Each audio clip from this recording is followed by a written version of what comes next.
Let's talk about a particularly dumb study that highlights why a lot of research is a waste of time. This was looking at the triceps and was performed by Colleen et al. In 2018. They wanted to look at what happens to tricep activity based on both elbow movement and shoulder movement. So the positions they measured were 0 degrees, 45 degrees, 90 degrees, 135 degrees, and 180 degrees. And then they measured a variety of elbow positions within each of those positions. So they took 10 participants, 8 dudes, 2 gals, mean age of like 29, and they got them to do this. Except they didn't use anything other than their arm as the resistance. You might see a problem here. They then looked at activity amongst the long head, lateral head, and medial head. Quick recap. This is the long head of the tricep. Now, all of the heads of the tricep attach into this, called the olecranon, part of the ulna, the back of the elbow. The long head attaches right here on the scapula. This is unique amongst the triceps. This bit is known as the infraglenoid tubercle, which is just a fancy way of saying a little bumpy bit of bone that's underneath the glenoid, the socket that the humerus sits in. The lateral head and medial head attach, as their name suggests, onto the lateral part of the arm and the medial part of the arm. They don't attach above the shoulder. And what they found was that the long head was more active in positions until the arm got above 90 degrees, and then it became less active and the lateral and the medial heads took over from there. Now, it is cool to look at what position the shoulder is in because it does change the length of this guy. This guy gets as short as he does actually when it comes back here just a little bit beyond 0 degrees of extension. And as we go up, so you can see if I just bend the elbow, hopefully you guys can see, let's do it on this side, that starts to lengthen, right? And then it shortens. You can see it gets slack and it gets taut. But it'll also change length as I move this guy around there. So the length of this muscle, the long head, unlike the lateral and medial head, is dependent on the position of the shoulder. But here's the issue. How much tricep output does it take to take the arm from here back down? And bear in mind that Albert here, he doesn't have any triceps. So let's run it as an experiment. I'm going to keep his shoulder still and let's see how much tricep effort he requires. Oh, he required none because gravity took his arm down because Albert doesn't have muscles. Why would the triceps need to fire here? They don't. There's no resistance for them. Now, as that starts to change, when would it start to change? Well, once we get up here, well, what happens once I'm here and I let this arm go?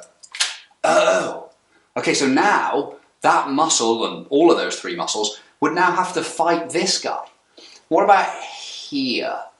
Here's going to be an interesting one because it depends kind of where I let go. Just about, right? But it almost hangs there. And actually, that's because the weight of the hand at the top, given a wave, is causing the center of mass of this guy to be this side of this axis. So it does create a challenge that way. But actually, if I tilted his hand that way, and then let's hold that still, that now wants to dislocate his elbow. So where we put the center of mass matters as we go through that. Now, if we're right at 180 degrees, a position this guy won't actually get to, because to get to 180 degrees, this scapula has to move to change the position of the glenoid. So Albert, sadly, won't be able to get there. But I can kind of cheat the arm out of its socket slightly and just put it at 180 degrees. Which, as you can see, has now dislocated his arm. Because you need to be able to move your scapula to get there.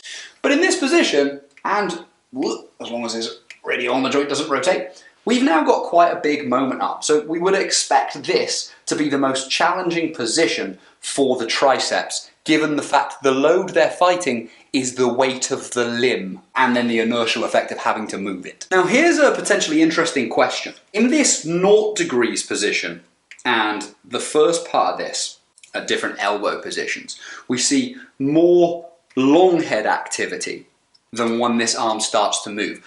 Why?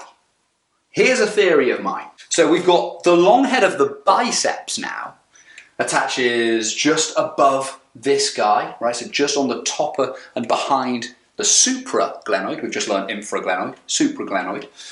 And then the short head attaches onto this little part of the scapula called the coracoid. So we've got these two guys coming up here. And they attach down here onto this, and hopefully we can see this bump of bone here called the radial tuberosity. Tubercle tuberosities, they all mean bumps on a bone where shit attaches. So this wants to pull up towards here and here.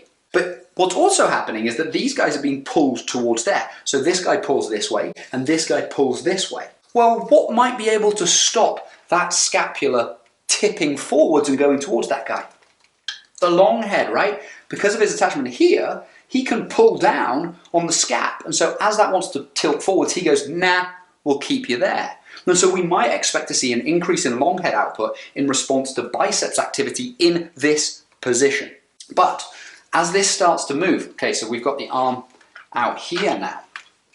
Well, first of all, what's holding the arm out here? It's not the bicep. It's going to be the delt. The delt is now holding the weight of the arm. There is a bicep challenge, an elbow flexor challenge because my arm is out here. Now there is not an elbow flexor challenge. Now there is a tricep challenge, right? Just based on where this guy is sitting above the axis, and if I were to drop him, in what direction would he fall? That tells us what has to fight those particular guys.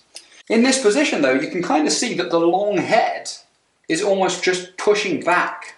In fact, in this position, it would be shearing the humeral head slightly out the back, potentially. So it's not really in a position to fight the delt. What's in a position to fight the delt pulling back and up, rotating this guy, will be things sitting down and underneath. So stuff like the lats would be expected to be more active in this position to fight the delt, even though they don't have to do too much because, again, gravity is already pulling that back down. But that would explain why we don't see as much activity in the long head once we get beyond sort of this position, because that bicep now up here as well, if we look at it, is pushing this guy in that direction too. We've still got that radial tuberosity, we've got these attachments back here.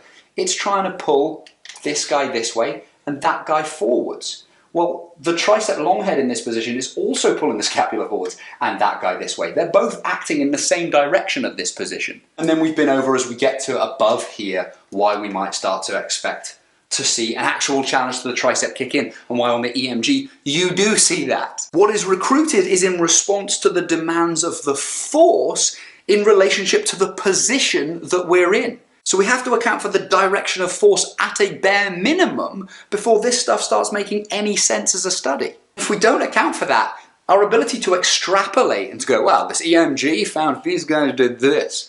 Yeah, they did. And they were wrong. I demoed it by letting a skeleton's arm drop without the need for a tricep. And so this is another example of how relatively basic Newtonian mechanics are not understood and not accounted for at PhD level exercise science research, and that is a fucking fail.